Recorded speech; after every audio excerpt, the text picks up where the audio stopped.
Conference in December, the deadline for nominations from all branches across the country is looming. Several branches yet to meet, so we're following these as they come along. The branch general meetings are set to be concluded by Wednesday next week. So then we'll have a picture of who supports who in this mostly seen as a two-horse race for the presidency of the ANC. And these are where meetings, where branches nominate their preferred candidate to succeed President Jacob Zuma in that elective conference. So joining us now from one of those branch meetings in Chiawelo in Soweto is SABC's political reporter Aldrin Sampear. And Aldrin, they are nominating tonight and no surprises expected in this branch.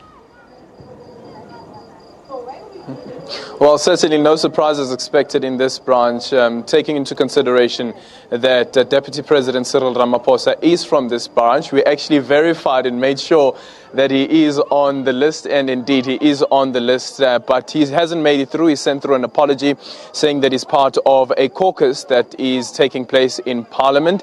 However, though, the BGM is continuing as scheduled. But what interesting about this branch as well is that they'll be going through a BGC to elect their new BEC members, and only after electing their new members will the new chair then preside over the nominations of the ANC's top 6 officials, but also, quite importantly, the NEC members and who they prefer to be part of the ANC's NEC members. And unlike the 2012 conference, where you had the nominations envelopes being sent through to the regional offices, the nomination envelopes are now being sent directly straight to the provinces. And when the provinces have their PGCs, that's when the announcement will be made, and the provinces will take the different positions on whom these provinces support. As you know, that some provinces have already come out in support of their various presidential candidates, and one of those provinces, of course, being the Eastern Cape.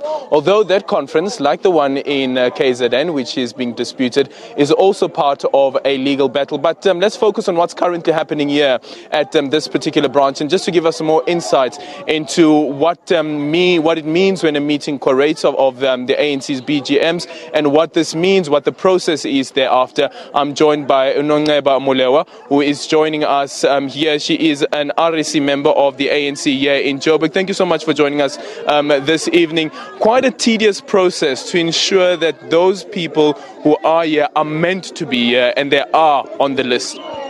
Thank you very much for having us as the Regional Executive Committee of the ANC in Greater Johannesburg. Yes, indeed, we have data that has been audited by National, and we are using that data to verify the members if they are indeed members of Ward 11 Shaweka branch. Each member brings his or her ID document, and the member has to appear on the data that has been audited. So we compare the name and the ID number on the data that has been audited to the ID of the person. Then we are certain and satisfied that the person is indeed a member in good standing of this branch before the person can participate in this process. And quite ironically is that earlier this week you had the Secretary General who sent out this letter through the various provincial secretaries, making the argument around when somebody doesn't appear on the list, what the process should be, followed. I see there's some dispute here currently where we're standing. How do you then handle this issue? Yes, we do have the letter from the SG.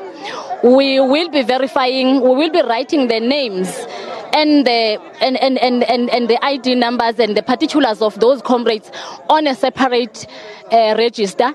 But what we do, because the letter says you have to verify there should be supporting documents. So we are checking those supporting documents, which is the membership form that shows that a person has indeed paid, or the membership has been paid up by the person and the ID of the person. So it is almost the same process that we are doing to verify members. However, we are writing these members on a separate register, but according to the instruction from the SG, is that those members will then be participating. So we have resolved the dispute. These members will be participating in the national process as stipulated on the letter. We are verifying the documents that we're supposed to verify according to the letter. Just quickly, in a few seconds, can you explain to us in terms of the dispute when one of the branch members wants to lodge a dispute? What is the process? What's the deadline thereof? Considering, of course, as well that the elective conference takes place in a month's time. Yes, members are allowed to lodge the disputes. The deadline is the 17th of September, so they are allowed of November. They are allowed to lodge their dispute direct to the province, and then those disputes will be looking at before the day of the conference. And the PGCs must be done by the PEC. The PGCs after the whole process has been closed, because the closing date is the 15th of November.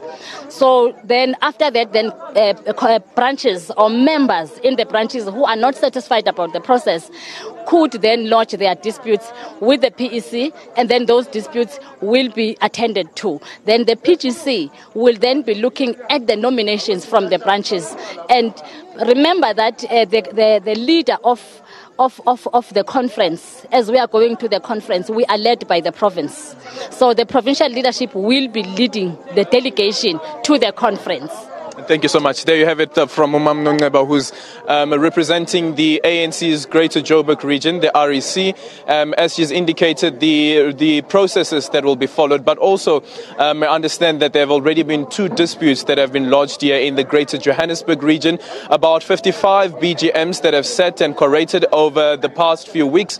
54, a resounding number, 54 of those members from these BGMs or the nominations that has come through is that they have confirmed that they are supporting Cyril Ramaphosa. One of the BGMs have supported Dr. Nkosazana Dlamini Zuma. But Francis, quite interestingly, is that as we watch this debate and as we watch the nominations unfolding, is that Cyril Ramaphosa, or rather Zweli Mkhize, the Treasurer General of the party, is emerging as not a presidential candidate, but more and more as a deputy presidential candidate. And this is quite interesting, considering as well that you had Cyril Ramaphosa earlier on the past weekend, mentioning that he would like Naledi Pandor to be his deputy. And then the whole gender issue comes up. Aldrin, before we let you go, what happens from now? So it sounds like by the 15th we have a very clear indication which branches are supporting which candidates. But does that translate into actual votes at the conference? Are the provinces obliged to take on the branch nominations? Are the delegates obliged to vote? Just tell us how it works practically once they're at the elective conference. So what happens at every BGM is that the BGM would they will nominate the person who would represent this particular branch at the conference level, or in some cases where there are more than 250 members or an extra 250 members plus the 100 there is to curate or make a branch, then that means that that particular branch gets an additional 2 members who would go to conference, and it is expected of them to be voting in accordance to what the instruction has been from the provincial level as well as from the branch level. However, though, what we know is that it is a secret ballot. Already we've seen that there are 7 candidates running for the president, to become the president of the ANC and succeed President Jacob Zuma. So the ballot will be secret, and when the ballot is secret, one can only guess what the person would be doing when they are standing there in front of the ballot paper in a secret booth and making the mark next to the person that they are voting for. But also this weekend there will be a special NEC that will be sitting down also to give an indication to the various provinces on what the threshold should be.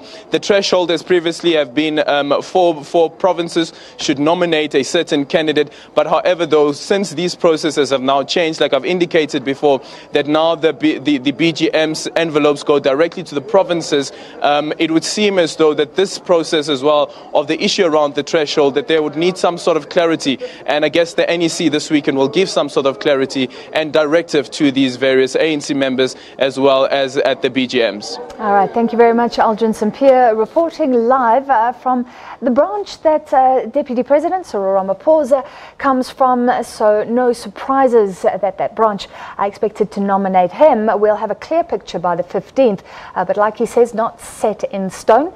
Still the secret ballot to take place at the elective conference. Peter?